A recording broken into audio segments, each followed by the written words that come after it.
The NICU Follow-up Program at Brigham and Women's Hospital is a comprehensive, multidisciplinary outpatient clinic for infants and children who are at risk for ongoing medical or developmental complications. We see infants and children regularly over the first several years of their life in the follow-up program so that we can monitor the child's overall growth and developmental progress closely and intervene at the earliest possible time point if any deviations from growth or development trajectory are appreciated. We see infants who have been born prematurely. That's the majority of the patients that we follow in the NICU Follow-up Program, so therefore most of them have been cared for in the NICU at Brigham and Women's Hospital. We also see patients who have been taken care of in NICUs in the Boston area or special care nurseries in the local area. We also see patients, infants and children, who have been referred to us by their primary care provider because maybe there's a slight deviation in that child's growth or developmental progress that the pediatrician is concerned about. The reason it's important for us to follow infants and children closely in the first few years of life, the high-risk infants, is because ongoing medical complications that they may have left the NICU or the hospital with have the impact to affect that child's long-term growth or developmental progress.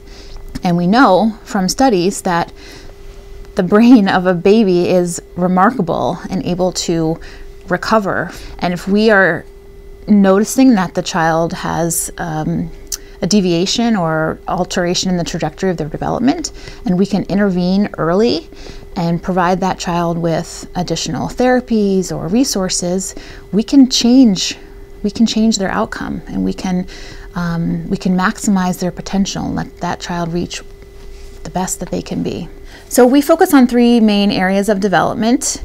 We focus on the motor development of infants and children, and that has to do with things like learning how to sit and crawl and stand, how to use their hands to grasp objects.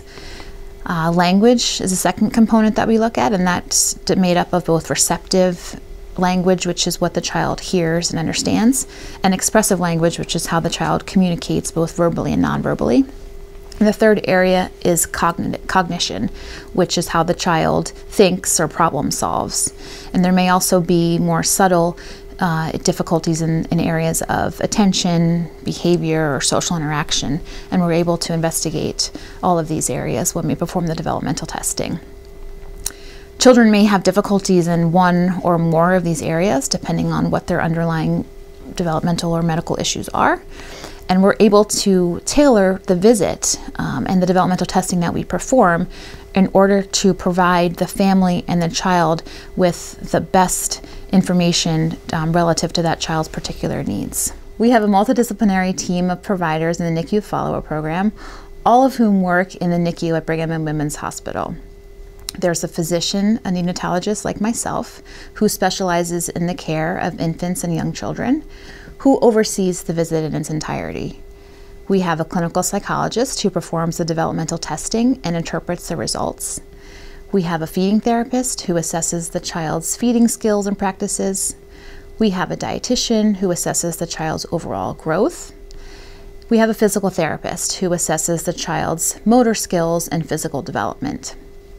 Finally, we have our practice assistant who is responsible for scheduling and rescheduling appointments, assisting with prior authorizations, and helping to coordinate referrals to other subspecialists as needed. We additionally have social workers and psychiatrists available for consultation as needed.